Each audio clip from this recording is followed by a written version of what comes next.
Okay, shall we pray?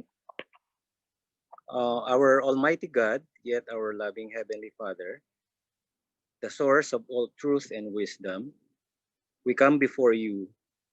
Prepare us all to receive your message through our speaker tonight, Pastor Peter Isquero III.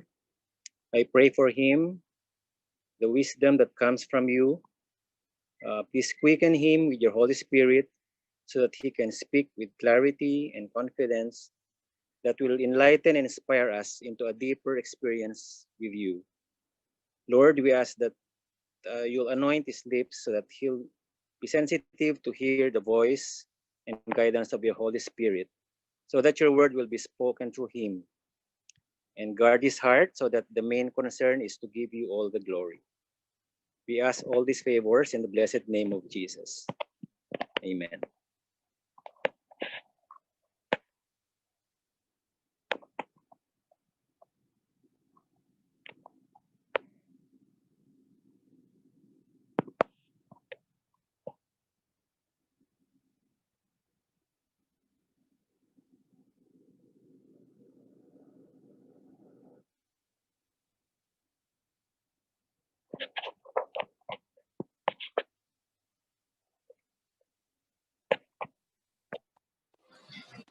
Okay. Hello, good evening to everyone. Narinig niyo po ako, mga kapatid? Do you hear me? If ever, I hope everybody can hear me. So tonight is such a wonderful night for us to learn more about the Revelation. I'll be using more kung anong gagamitin nating salita. Of course, gagamit din ako ng Tagalog for us to clearly and understand our message this evening. So tonight, Revelation, kung isipin natin mga kapatid, sabi nga, according to some of my things that I have searched, sabi dito, the book of Revelation is the most exquisite and fascinating yet frustrating illicit book ever written. By today's standard, it would be hardly considered a book. Sabi nga, with just only 10,300 words, despite the fact that it is small and written with simple vocabulary, its meaning is largely a mystery. So marami pa ang hindi nakakaintindi, mga kapatid, when they talk about Revelation. And as we have tried to learn kanina, kung ano nga ba para sa inyo when you listen or when you hear the word Revelation, ano yung naiintindihan nyo? So, as we have seen kanina, mostly said for prophecy, for sanctuary, anything that comes to us, right? So tonight, let us go on and discover more on how we can really understand the Revelation. Can you hear me?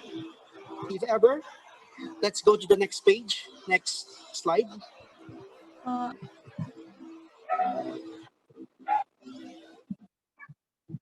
Hello?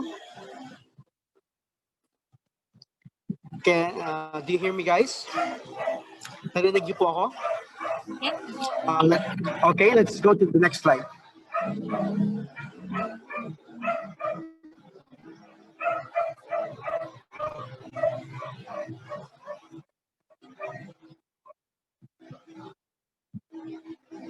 Okay, so let us understand kung saan nga ba talaga nagsimula itong Revelation or who wrote it. And as we understand yung book ng Revelation, it is written by no other than John the Beloved. But in this time, si John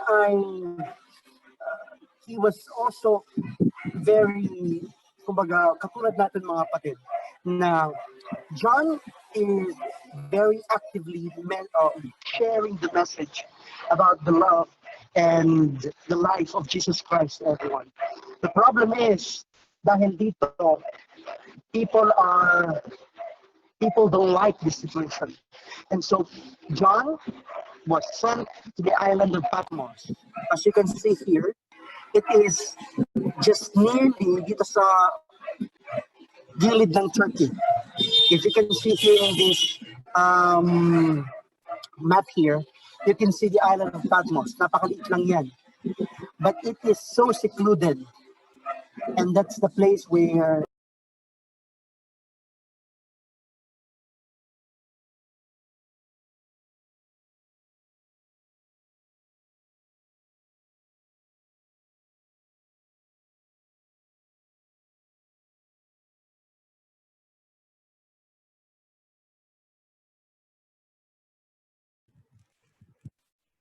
And so, I'm so sorry medyo mahina talaga yung aking internet din. But no problem, let's continue. The book of Revelation is a collection of visions John during his imprisonment in the island of Patmos, located close to Turkey in the Aegean Sea. So makikita natin mga kapatid that we must understand the structure of Revelation in order to correctly understand the prophecies in it dito sa book na ito. So let's go on to the next page, next slide. Let's go. Can we go to the next slide?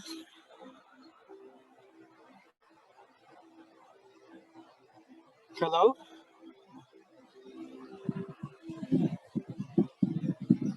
Hello?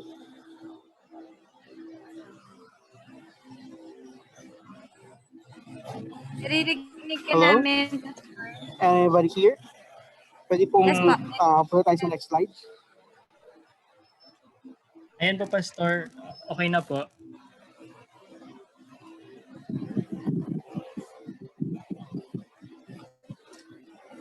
Hello?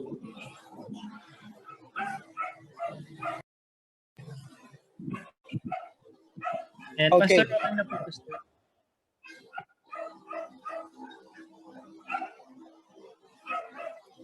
Okay, yes. Better.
Good evening po mga kapatid.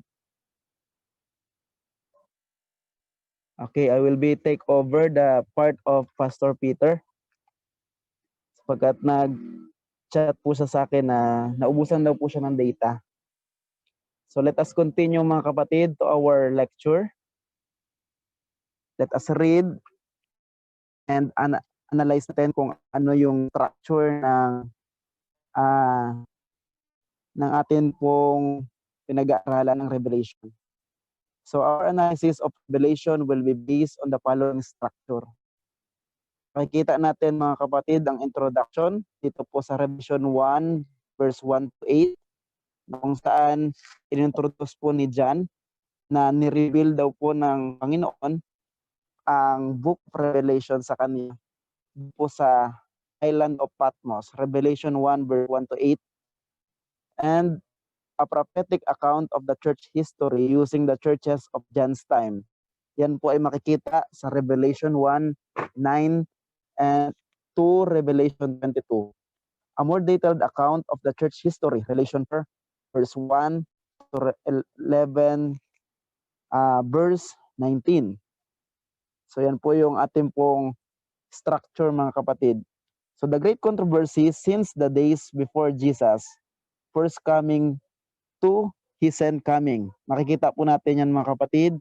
Revelation 12, 1 up to 19 verse 21.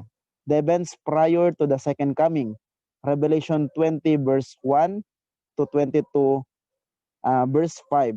And then the conclusion mga kapatid, Revelation 22, 6 to 21. Masabi natin mga kapatid na tama din tayo yung ating sinagot kanina that it is about the last days, it is about hope, kasi meron dito ang first coming, and then before the first coming to second coming mga kapatid, and then there is also the prophecy about the heaven, the new heaven and the new earth na makikita natin sa Revelation 20 verse 1 to 22 and 5. So masabi natin mga kapatid that this is the structure of Revelation, ang Apokalipsis na binigay po kay Apostle John.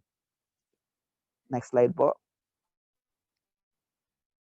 So by the end of the century, John wrote what was revealed to him.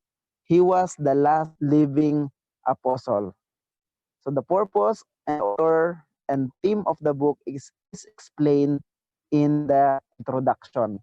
So masabi natin mga kapatid na si Apostle John, siya yung pinakabata sa mga disipulo ng 12 disciples at siya yung pinakahuli na namatay. Siya po ay namatay na sa katandaan noong nandun na po siya doon sa Patmos. At matanda na po nung nireveal ng Panginoon si Apostle John doon po sa island of Patmos mga kapatid. So makikita natin yung purpose po ng author ni Apostle John dito po sa kanya pong introduction. Base po doon sa introduction mga kapatid, makikita po natin ang introduction of Revelation doon po sa Revelation 1 to 8.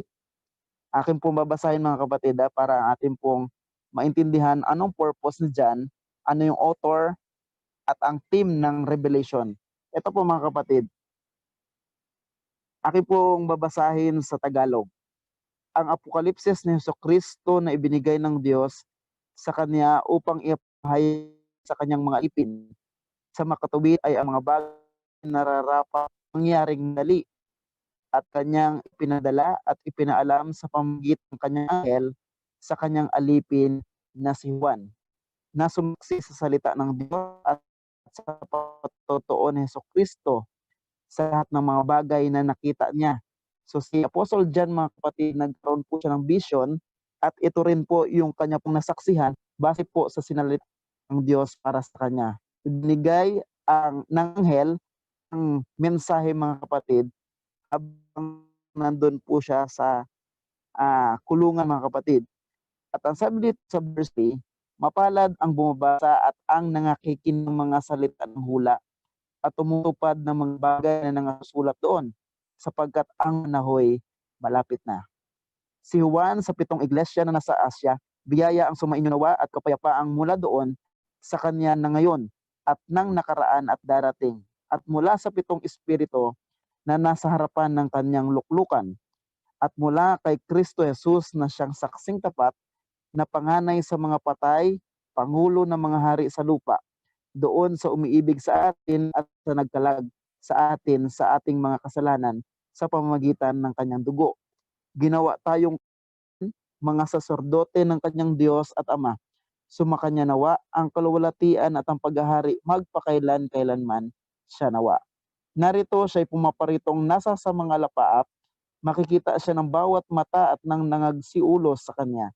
At ang lahat ng mga angkan sa lupa ay magsisitaghoy dahil sa kanya. Gayon din siya nawa. Ako ang Alpha at ang Omega, sabi ng Panginoong Diyos, ngayon at nang daan sa darating, ang makapangyarihan sa lahat. Masasabi natin mga kapatid na ang purpose po ng Book of Revelation ay makikita natin na ang sentro nito ay si Jesucristo. Ito po sinasabi dito po sa Revelation chapter 1 to 3, sino po ang tinutukoy mga kapatid? Si Jesus Christ. And why? To rebuild the future mga kapatid. Kaya nga po, po sa atin hindi po napapag-aralan, hindi po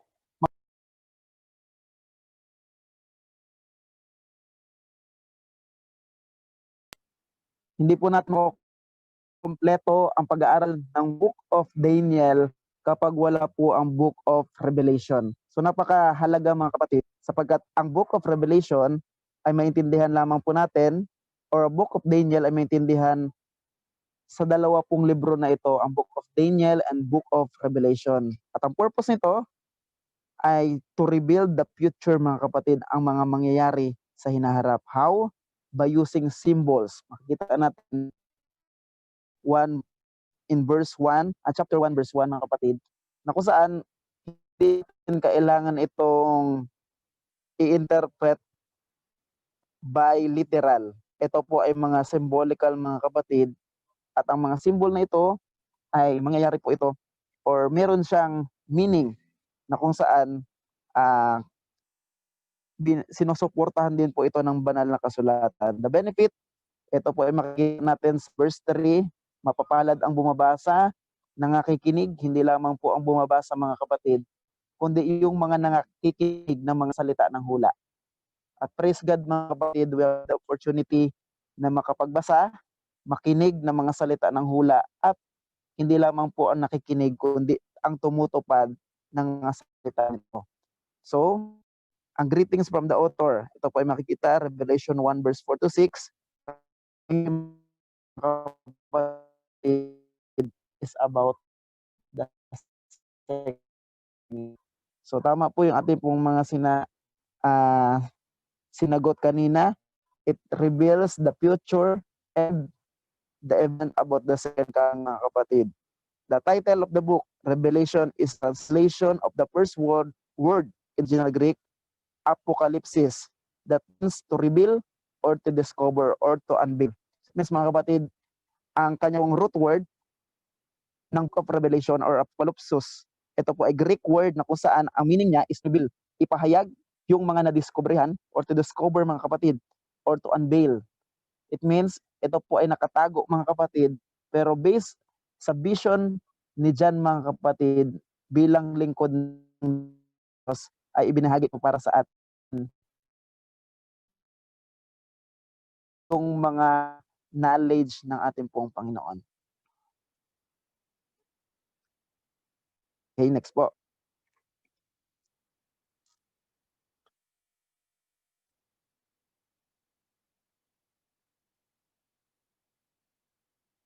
Okay.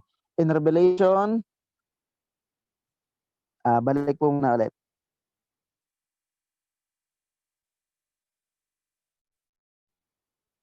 Yan, sige.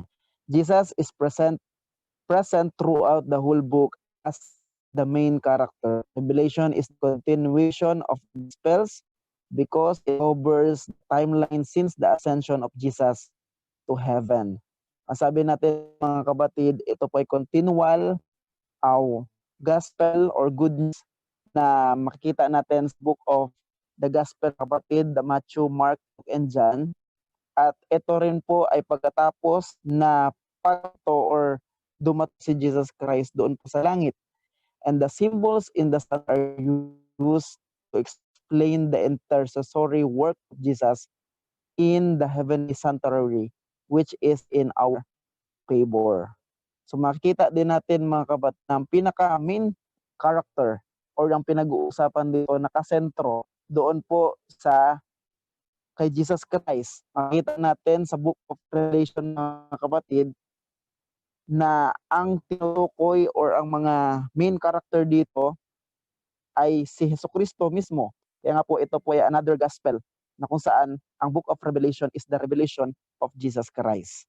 So makikita din po natin yung work ni Jesus Christ as our mediator doon po sa heavenly sanctuary na kung saan ang kanya pong gawain doon ay in favor doon po sa kanya pong bayan. So napakaganda mga kapatid, no? Ang Book of Revelation is a gift for us in order to understand the mystery about Jesus Christ. So things which must shortly take, mga kapatid. What did God show in Revelation? Ang Revelation mga kapatid, the events from John's time till the new earth. So sa panahon po ni John, doon po sa island of Patmos, hanggang sa ating present mga kapatid, mababasa din natin doon po sa prophecy, sa iba pong mga next na mga pag-aaral, ay mababasa po natin yung mga events na kung saan nangyari noong una or nakaraan in the past, the present, at ito po ay mangyayari until the new earth.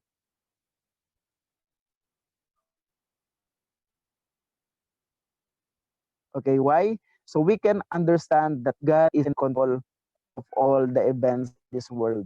So mababasa din natin mga kapatid dito po sa ating pong introduction na ang Panginoon, babasahin ko po mga kapatid, Apocalypse 1 verse 8. Nasabi dito, ako ang Alpha at ang Omega, sabi ng Panginoong Diyos. Ngayon ang nang at ang makapangyarihan sa lahat. It means ang Panginoon po is God in control sa lahat po ng mga nangyari. Sabi niya po sa Daniel na kung saan siya yung nag-select, siya rin yung nag-aalis ng mga hari sa mga kaharian. So we can be sure that He will be with us forever, even during hard times mga kapatid. At alam po natin, tayo po ay nabubuhay ngayon sa mga huling araw na, last day events mga kapatid.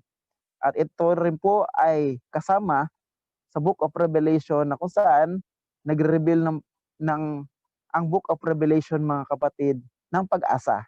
Di po ba? So tama po yung ating pong sinagot kanina. It reveals the hope, the message about hope. It reveals the love of God.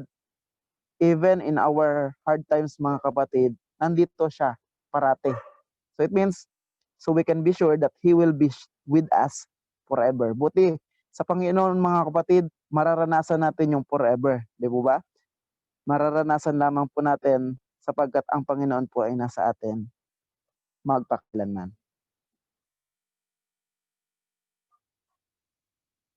Next po.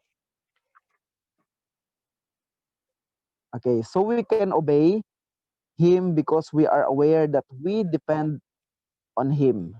So we believe that now I have told you before it comes, that when it does come to pass, you may believe.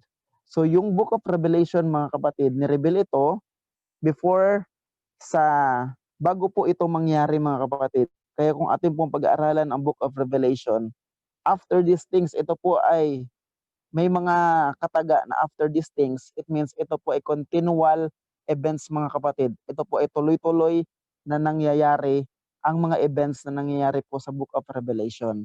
Kaya nga po, kung ito ay nakikita natin, katulad ng mga krisis na ito, ang COVID-19, no? Ang mga krisis, ang mga famine, kapag nakita po natin yan mga kapatid, tayo po ay maniniwala na kung ano po ang sinabi ng Biblia, kung ano yung nireveal niya sa atin, tayo po ay maniniwala na ito po ay mangyayari. So ito po ay mangyayari at ito po ay kailangan na atin pong paniwalaan mga kapatid. John 14 verse 29.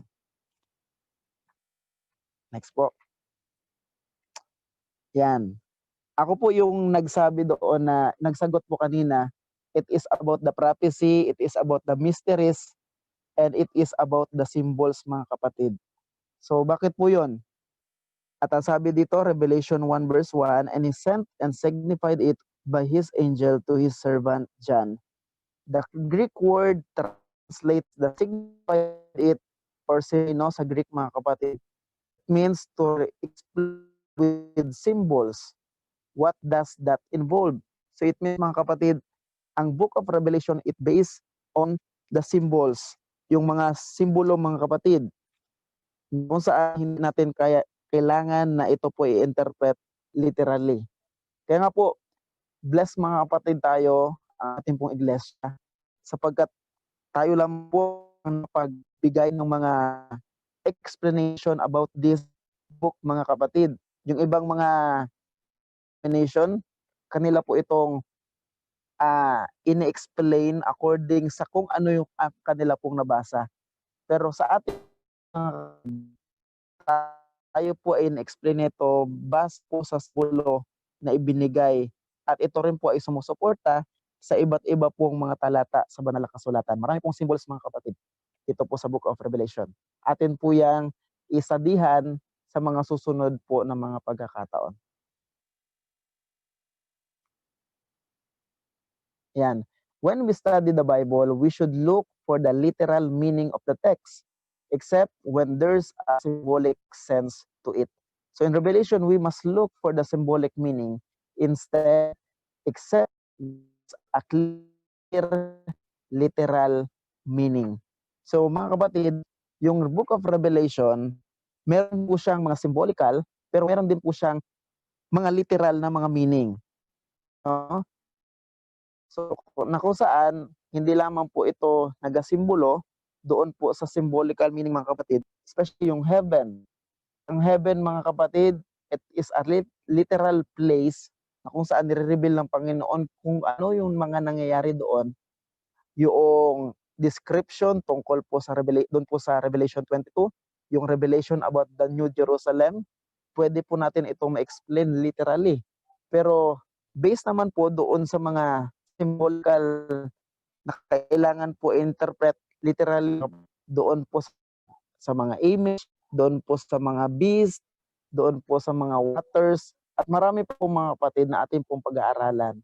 Kaya nga po, ang Book of Revelation is rich in meaning mga kapatid and symbolism na saan yung ating pag-iisip ay ma-enjoy sa pag-interpret po. Kaya nga po yung ating pag-interpret dito po sa Book of Revelation ay kailangan with prayers mga kapatid, yung wisdom na nanggagaling po sa ating pong Panginoon. Okay, next.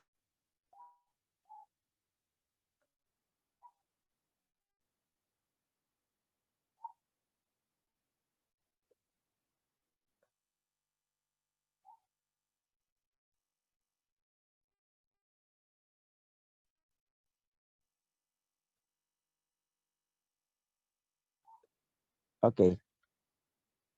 The Revelation represent either real events in history or events that are yet to happen. So ito pong mabulo mga kapatid dito sa Book of Revelation ay nag-represent doon sa totoong mga events or mga pangyari po sa history na kung saan ito ay nangyayari pa rin po sa mga huli pa nangyayari. At meron din po na nangyari na. No? It means ito po ay literal events nangyari po story kapat. Also, would is and them. So kapag hindi lamang po tayo magpo-focus sa iisa lamang pong libro, tayo po ay magbabasa pa rin, hindi lamang po from the New Testament, kundi po babase rin po tayo doon sa Old Testament, saan makakapag-support po ito mga kapatid ang nangyari noong unang panahon sa Book of Isaiah, sa Book of Jeremiah, iba pong mga libro mga kapatid na kung saan matutulungan tayo na mag-interpret ng mga simbolo. No?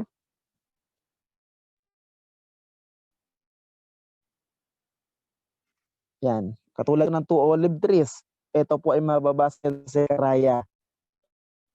So the in figures and symptoms, symbols, subjects of vast importance represented John, which he was to record, that the people of God living in age and in future ages might have an intelligent understanding of the perils and conflicts before them. Ito po ay mababasa natin sa Acts of the Apostles, chapter 57, page 508.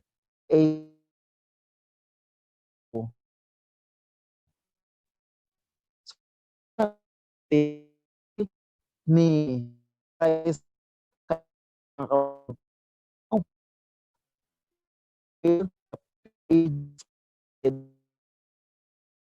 yung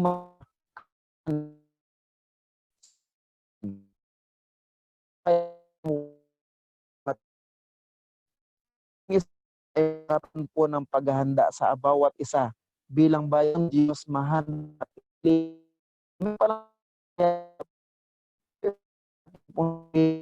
maihanda at atin palaan at magpapatuwa sa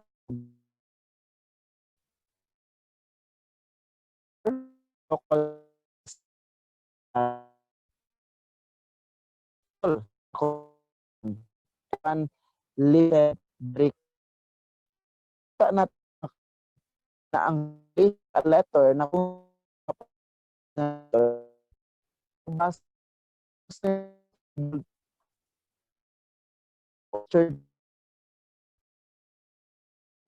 pakinggan ng mabuti.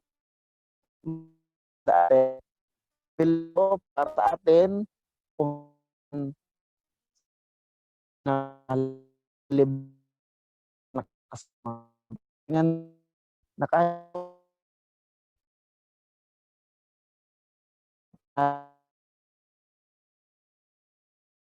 ito of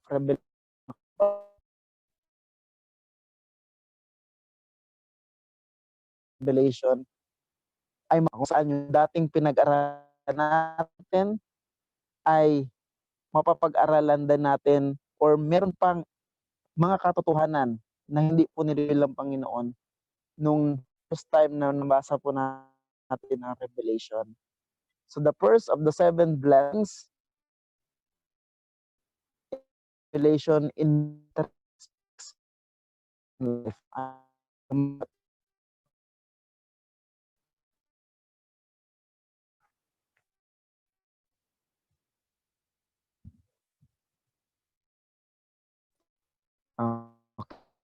okay.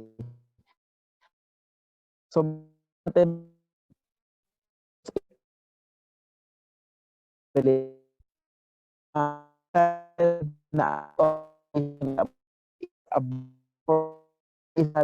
natin ang Book of Revelation mga kapatid na ating pong pag-aralan. Ating pong pag-aaral mga kapatid ay nawa maging pagpapala din po sa atin. Ito po yung blessed mga kapatid.